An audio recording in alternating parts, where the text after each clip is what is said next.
प्रश्न है निबंध के विकास पर प्रकाश डालिए। हमें इसमें बताना है कि निबंध लिखने की जो एक विधा है उसकी शुरुआत कैसे हुई और उसका विकास कैसे कैसे होता है। तो सबसे पहले हम लिखेंगे प्रस्तावना।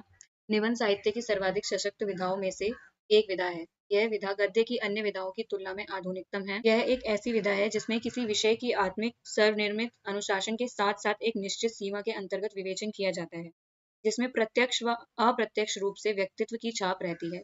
निबंध के विकास को चार भागों में विभाजित किया जाता है। पहला है भारतेंदु युग, जो 1872 से 1900 तक था। उसके बाद आता है द्विवेदी युग, 1900 से 1920, जो कि महावीर प्रसाद द्विवेदी जी का युग था।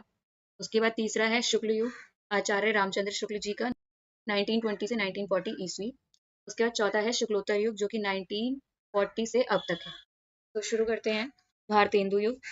इस युग के जो महत्वपूर्ण निबंधकार थे वो बालकृष्ण भट्ट, प्रताप नारायण मिश्र, बाल मुकुंद गुप्त, राधाचरण गोस्वामी, बद्री नारायण चौधरी थे। इन्होंने राष्ट्रीय चेतना, सामाजिक चेतना, सांस्कृतिक चेतना को विकसित किया। यह सब निबंधकार पहले पत्रकार थे, बाद में निबंधकार बने। बालकृष्ण भट्ट द्वारा निकाली गई पत्रिका हिंदी प्रदीप है। इतिहास, समाज, राजनीति, प्रकृति वर्णन, धन यात्रा, व्यंग, विनोद आदि विषयों पर भारतेंदु ने निबंध लिखे। और उनके जो महत्वपूर्ण निबंध थे स्वर्ग में विचार सभा का अधिवेशन, लेवी प्राण लेवी, अंग्रेज स्रोत, पांचवें पैगंबर, बादशाह दर्पण, कश्मीर कुसुम, भारतवर्ष, कंकड़ स्रोत आदि भारतेंदु के निबंध थे। फिर है बालकृष्ण भट्ट। इन्होंने अपनी रचना में संस्कृत भाषा को समाहित किया। निबंधों में संस्कृत श्लोकों से यह अपनी बात प्रमाणित करते थे। इन्होंने भावात्मक, वर्णात्मक और विचारात्मक निबंधों की रचना की। इन्होंने लगभग 1000 निबंधों की रचना की है। निबंध जो कि इनके द्वारा लिखे गए हैं वो हैं साहित्य सुमन, भट्ट निबंध माला भाग 1 और भाग 2। के बाद है प्रताप नारायण मिश्र। निबंधों में व्यंग्यात्मक शैली का प्रयोग किया है। घरेलू बोलचाल की भाषा और मुहावरों का प्रयोग इनके निबंधों में मिलता है। इनके मुख्य निबंध आत्मीयता, मनोयोग, चिंता आदि। के बाद है बाल मुकुंद गुप्त। भारत मिश्र, हिंदी बंगवासी और हिंदुस्तान नामक पत्र पत्रिकाओं के माध्यम से निबंध प्रस्तुत किया। महत्वपूर्ण निबंध है शिव शंभू का चिट्ठा, जो कि लॉर्ड कर्जन को संबोधित करते हुए प्रसिद्ध निबंध है। इनके निबंध संग्रह का नाम गुप्त निबंधावली है। दूसरा है द्विवेदी युग, जो कि महावीर प्रसाद द्विवेदी जी का है। नागरी प्रचारणी पत्रिका तथा सरस्वती इस युग की महत्वपूर्ण पत्रिकाएं हैं। महत्वपूर्ण निबंधकार श्याम सुंदर दास, बाल मुकुंद गुप्त, माधव प्रसाद मिश्र, सरदार पूरण सिंह, पद्म सिंह शर्मा, चंद्रधर शर्मा गुलेरी। सबसे पहले है महावीर प्रसाद द्विवेदी। महत्वपूर्ण निबंधकार कवि हैं। कवि कर्तव्य, साहित्य की महत्ता, लोभ, मेघदूत इनके निबंध संग्रह की रसज्ञ रंजना है। अध्यापक पूरण सिंह। इन्होंने 6 निबंध लिखे, फिर भी यह अपने समय के महत्वपूर्ण निबंधकार हैं। निबंध आचरण की सभ्यता, मजदूरी और प्रेम, सच्ची वीरता, कन्यादान, अमेरिका का मस्त योगी, वॉल्ट व्हिटमैन। फिर आते हैं श्याम सुंदर दास।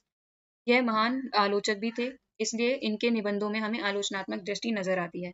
निबंध भारतीय साहित्य की विशेषताएं, कर्तव्य और सभ्यता, समाज और साहित्य। द्विवेदी युग के विचार प्रधान निबंधों की रचना अधिक की गई है। भारतेंदु युग से अधिक भाषा की प्रौढ़ता इस युग में नजर आती है। उसके बाद हम आते हैं तीसरे युग पर, जो कि है शुक्ल युग, रामचंद्र शुक्ल जी का युग।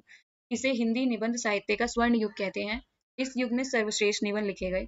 इस युग के निबंधों में साहित्यिक शास्त्रीय अध्ययन, मनोवैज्ञानिक चिंतन तथा सामाजिक अनुभवों को सम्मिलित किया गया है। इस काल में विचारात्मक और भावात्मक निबंध अधिक लिखे गए। प्रमुख निबंधकार आचार्य रामचंद्र शुक्ल, बाबू गुलाब राय, वासुदेव शरण अग्रवाल, शांति प्रिय द्विवेदी, माखनलाल चतुर्वेदी। सबसे पहले हैं आचार्य रामचंद्र शुक्ल। उच्च कोटि के निबंधकार थे। इनके निबंधों में मौलिकता, नवीनता, व्यापकता, गहनता, गंभीर चिंतन तथा हास परिहास है। इनके निबंधों में 2 प्रकार की शैली मिलती है। पहला है सूत्र शैली और दूसरा है निगमन शैली। महत्वपूर्ण निबंध कविता क्या है, तुलसी का भक्ति मार्ग, काव्य में रहस्यवाद, काव्य में लोकमंगल की साधना, वासना आदि।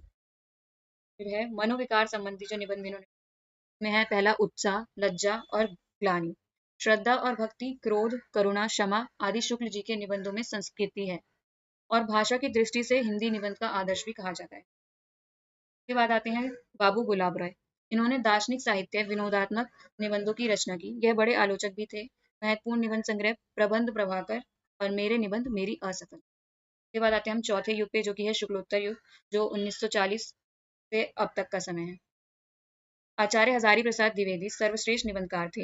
इन्होंने भारतीय साहित्य, भारतीय संस्कृति, प्रकृति, ज्ञान, विज्ञान, परंपरा आदि विषयों को अपने निबंधों में प्रस्तुत किया। इनके निबंध संग्रह अशोक के फूल, कल्पलता, कुटज आदि। के बाद आते हैं आचार्य नंद दुलारे वाजपेयी। वह मुख्य रूप से आलोचक थे। तथा इन्होंने आलोचनात्मक निबंध लिखे थे। और उसके बाद है डॉक्टर रामविलास शर्मा। इन्होंने साहित्य, कला, संस्कृति तथा राजनीतिक आदि विषयों पर 100 से अधिक निबंध लिखे। मार्क्सवादी निबंध संग्रह, संस्कृति और साहित्य, प्रगति और परंपरा, प्रगतिशील साहित्य की समस्या आदि। तो ये हमने युगों में बांट दिया है। जो निबंध का एक जो विकास क्रम है, हमें हमने उसे युग में बांट दिया है और उसके बाद हम बता रहे हैं कि इस युग में ऐसे निबंध लिखे गए और इस युग के ऐसे-ऐसे क्या कहते हैं लेखक थे। तो हमने हर युग के बारे में थोड़ा-थोड़ा बता दिया।